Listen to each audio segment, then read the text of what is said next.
What's up guys, David here with Vares Media, and I do not have the Canon EOS M50, but unlike other things I lack, charisma, good looks for example, I can tell you very specifically why I don't have the M50. In fact, there are 7 reasons why I purchased the Sony ZV-E10 instead, and if your use case is like mine, those are reasons that you should consider too. Plus, there are 3 areas where the M50 might have changed my mind, or reasons why it might be good for you. So we'll cover those too. Just before we start, if you enjoyed the video, then please do like, subscribe, and leave a comment. You'll find timestamps for everything that we will cover down in the description, along with affiliate links. Check those out to support the channel, and you will win my eternal gratitude. So, reason 1 to choose the ZV-E10 over the M50 is autofocus in 4K. You're watching the excellent autofocus of the ZV-E10 in 4K right now, and Canon also has an excellent dual pixel autofocus system. However, like a sumo underwear fitting, there is a very big but to consider. The M50 loses that dual pixel autofocus in 4K. It only works in 1080p. So shooting in 4K, you're limited to a far inferior contrast-only autofocus with the heightened risk of subject loss, hunting, pulsing, and so on. Plus, the ZV-E10 has the often useful product showcase mode, which seamlessly allows you to switch from eye-tracking autofocus to whichever object you hold nearest the camera.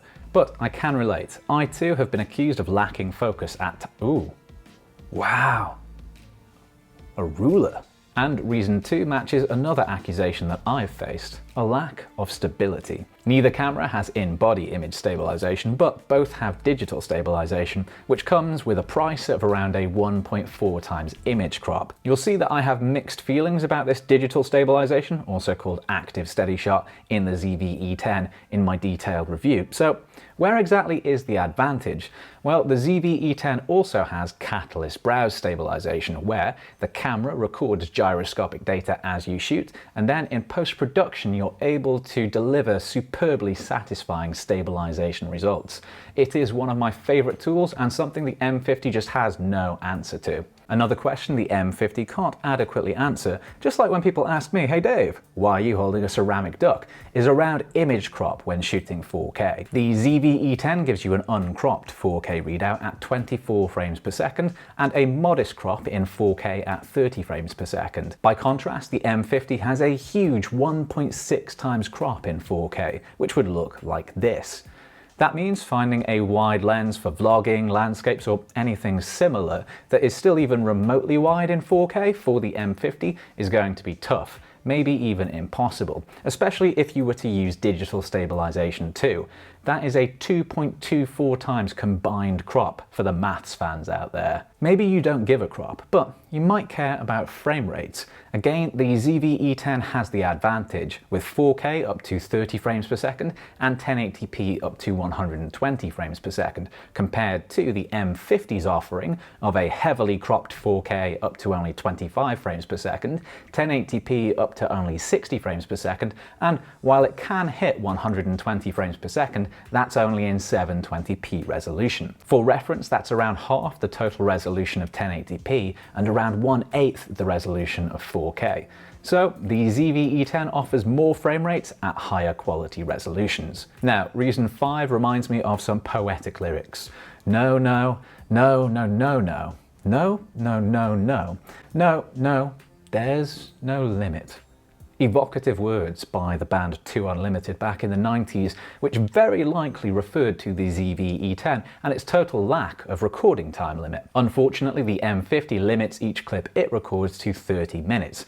That is disruptive to longer form content and, like a barbed wire G-string, a prominent pain in the ass. Reason 6 is about profiles. No, not this kind, but picture profiles. The ZV-E10 has almost the full suite of Sony options, including S-Log and my favorite HLG, giving you lots of room for color grading or attractive HDR-compatible colors with minimal effort, respectively. The M50 lacks the same range of options. There's no super flat C-Log to counter the S-Log and no HLG. Last, but legitimately leagues away from least, is low light. You'll find much more in my deep dive of low light performance on the ZV-E10 linked below, but there are 3 reasons why I think the ZV-E10 is a stronger low light option.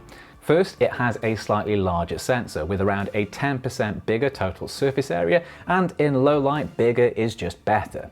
Second, the ZV-E10 has greater ISO range. The M50 is limited to a maximum ISO of 6400. The ZV-E10 can go far higher than that, and while it's fair to say some of that range will be unusable, there is also some genuinely useful extra headroom in there. Third, the ZV-E10 has a larger lineup of native E-mount lenses than the EF-M mount options available to the Canon M50, so there is a bigger probability of more and better low-light lens options for any given shot you might have in mind with the ZV-E10. So, there are 7 reasons that someone like me, primarily a video shooter, should consider the ZV-E10 a better choice than the M50, but like a mezzanine floor, that is not the full story.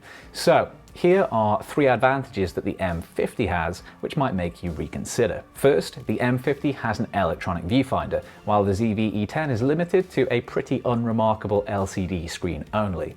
I don't personally like shooting eye to camera, but the M50 at least has that option, and if you're in bright sunny conditions, then an EVF can be a really useful way of double checking your shots. On a similar note, the M50 has the emphatic edge for elegantly engineered ergonomics with a larger, more grip-friendly body and more functional and intuitive touchscreen and menu setups. There's also a built-in flash, which the ZV-E10 again lacks.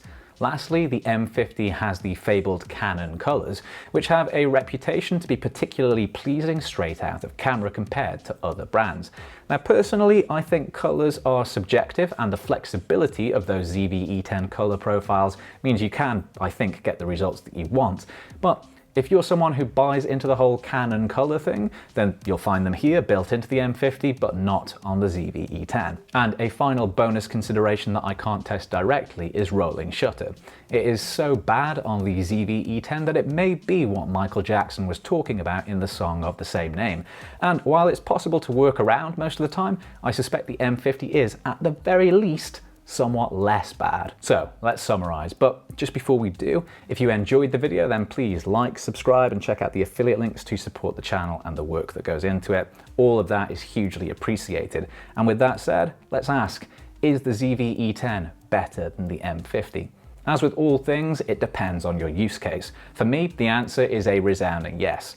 I shoot mainly video, I prefer 4K, I prefer extra color and stabilization options, and I love slow motion and low light shots, so the advantages very quickly stack up. But if you're fine in 1080p only, maybe you really value a viewfinder, and those ergonomic advantages make a significant difference, then the M50 could well suit you better.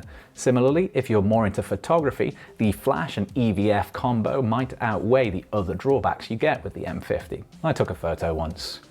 It didn't move when I tried to play it back. Very unsettling. That was the end of that experiment, and I went back to shooting video.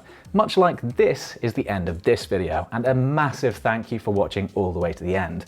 Let me know what you think down in the comments, but most importantly, until next time, take it easy.